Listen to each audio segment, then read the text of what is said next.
স্বামীর কাছে স্ত্রী যে 4টি জিনিস পাওনা রয়েছে, যদি কোনো স্বামী তার স্ত্রীকে এই 4টি হক আদায় না করে তাহলে সে জাহান্নামে চলে যাবে। আল্লাহ রাসূল সাল্লাল্লাহু আলাইহি ওয়াসাল্লাম নিজে বলে দিয়েছেন 4টি করণীয় প্রত্যেকটা স্বামী তার স্ত্রীদের উপরে 4টি হক অবভিয়াসলি আদায় করবে। যদি আদায় না করে will go to hell fire, তারা জাহান্নামে চলে যাবে। আল্লাহ রাসূল সাল্লাল্লাহু আলাইহি ওয়াসাল্লাম নিজে বলে দিয়েছেন। হাকিম ইবনে মুআবিয়া আল কুশাইরি রাদিয়াল্লাহু তাআলা আনহু তিনি বলেন, তার বাবা আল্লাহ রাসূল সাল্লাল্লাহু আলাইহি ওয়াসাল্লামকে জিজ্ঞেস করেছেন, ইয়া রাসূলুল্লাহ, ইয়া হাবিবাল্লাহ, আমাদের স্ত্রীদের ব্যাপারে, আমাদের যাদের স্ত্রী রয়েছে, এখানে অনেকেই আছে যাদের স্ত্রী রয়েছে, তাদের স্ত্রীর ব্যাপারে কি হক রয়েছে? আল্লাহ রাসূল সাল্লাল্লাহু আলাইহি ওয়াসাল্লাম বলে দিয়েছেন, প্রতিটি স্বামীর তার স্ত্রীদের ব্যাপারে 4টি হক রয়েছে। অবভিয়াসলি এই 4টি হক আদায় করতে হবে। 2টি হচ্ছে করণীয়, 2টি বর্জনীয়। ভালো করে মনে রাখবেন। এবং এই করণীয়গুলো আমরা এখানেই শুধু শুনবো বিষয়টা এমন নয়, এগুলো আমরা আমল করার চেষ্টা করব, আমরা আমাদের লাইফে এগুলো অ্যাপ্লাই করার চেষ্টা করব। 2টি হচ্ছে করণীয় আর 2টি বর্জনীয়।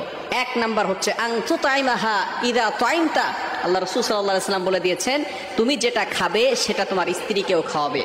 তুমি যেটা খাবে 1 নাম্বার যেই করণীয় সেটা হচ্ছে মানুষ যেটা খাবে সে তার স্ত্রী যদি থাকে সেই স্ত্রীকে সেই খাবারটা দিবে। নাম্বার 2, দ্বিতীয় নাম্বার হচ্ছে আপনি যেই পোশাক পরবেন এই পোশাক আপনার স্ত্রীকেও দিবেন। অর্থাৎ আপনি ভিআইপি পোশাক পরেন, ব্র্যান্ডের পোশাক আপনি পরেন, কিন্তু আপনার স্ত্রীকে কোনো পোশাক দেন না, বছরের পর বছর চলে যায়, আপনার স্ত্রীকে নতুন কোনো পোশাক দেন না। আপনি ঠিকই ব্র্যান্ডের পোশাক পরে বাইরে ঘোরাফেরা করেন, কিন্তু আপনার স্ত্রীকে পোশাক দেন না। এটা কিন্তু আপনি আল্লাহ রাসূল সাল্লাল্লাহু আলাইহি ওয়াসাল্লামের কথাকে অমান্য করছেন। এজন্য কিয়ামতের ময়দানে আল্লাহ তাআলার কাছে জবাবদিহি করতে হবে এবং আল্লাহ পাক রব্বুল আলামিন আপনাকে জাহান্নামের ব্যবস্থা করে দিবেন। এই 2টি কাজ হচ্ছে করণীয়। 1 নাম্বার হচ্ছে আপনি যেটা খাবেন আপনার স্ত্রীকে সেটা খাওয়াবেন। নাম্বার 2, দ্বিতীয় নাম্বার হচ্ছে আপনি যেটা পড়বেন আপনার স্ত্রীকেও সেটা পড়াবেন। তৃতীয় নাম্বার এবং চতুর্থ নাম্বার এই 2টা হচ্ছে বর্জনীয়। ভালো করে মনে রাখবেন। তৃতীয় নাম্বার হচ্ছে আন তুদরিবিল ওয়াজহা। আল্লাহ রাসূল সাল্লাল্লাহু আলাইহি ওয়াসাল্লাম বলে দিয়েছেন, নারীদেরকে তাদের চেহারায় আঘাত করা যাবে না। ভালো করে মনে রাখবেন, এটা খুবই বর্জনীয় কাজ। আল্লাহ রাসূল সাল্লাল্লাহু আলাইহি ওয়াসাল্লাম নিষেধ করে দিয়েছেন।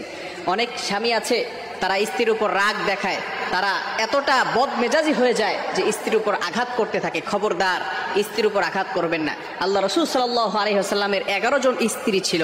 আল্লাহ রাসূল সাল্লাল্লাহু আলাইহি ওয়াসাল্লাম কখনো তাদের উপর আঘাত করেন নাই। কিছু কাপুরুষ রয়েছে তারা স্ত্রীর উপর আঘাত করে। আল্লাহ রাসূল সাল্লাল্লাহু আলাইহি ওয়াসাল্লাম চেহারায় মারতে নিষেধ করে দিয়েছেন। এছাড়া কি অন্য জায়গায় আপনি মারতে পারবেন? নো। আল্লাহ রাসূল সাল্লাল্লাহু আলাইহি ওয়াসাল্লাম স্ত্রীদেরকে মারতে নিষেধ করে দিয়েছেন।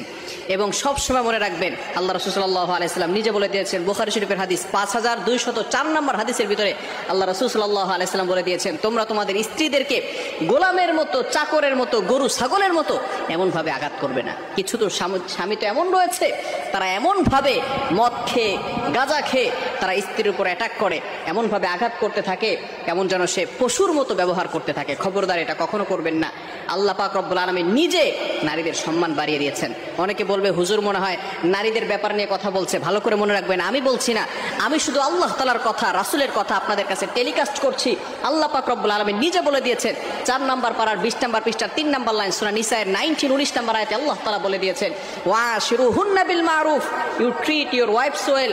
তোমরা তোমাদের স্ত্রীদের সাথে ভালো ব্যবহার করো, স্ত্রীদের সাথে খারাপ ব্যবহার করবে না। সুতরাং কখনো স্ত্রীর গায়ে আঘাত করবেন না। নামাজে একই রাকাতে সূরা ফাতিহা পড়ার পর 3 বার সূরা ইখলাস পড়া যাবে কিনা? খুবই দরকারি একটা প্রশ্ন। সূরা ইখলাস কোরআনের এমন একটা সূরা, যেই সূরা শুধুমাত্র আমাদের আল্লাহর কথা বলা আছে। এই সূরাতে অন্য কোনো সাবজেক্ট নাই। এই সূরায় শুধু কার আলোচনা আছে?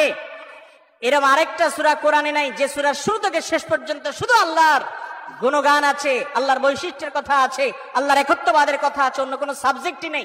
এটা সাবজেক্টই শুধু আল্লাহ তাআলা। এই জন্য এক সাহাবী এই সূরাকে খুব ভালোবাসতেন। তিনি মানুষের ইমামতি করতে গিয়ে সূরা ফাতিহার পরে অন্য যা পড়েন না পড়েন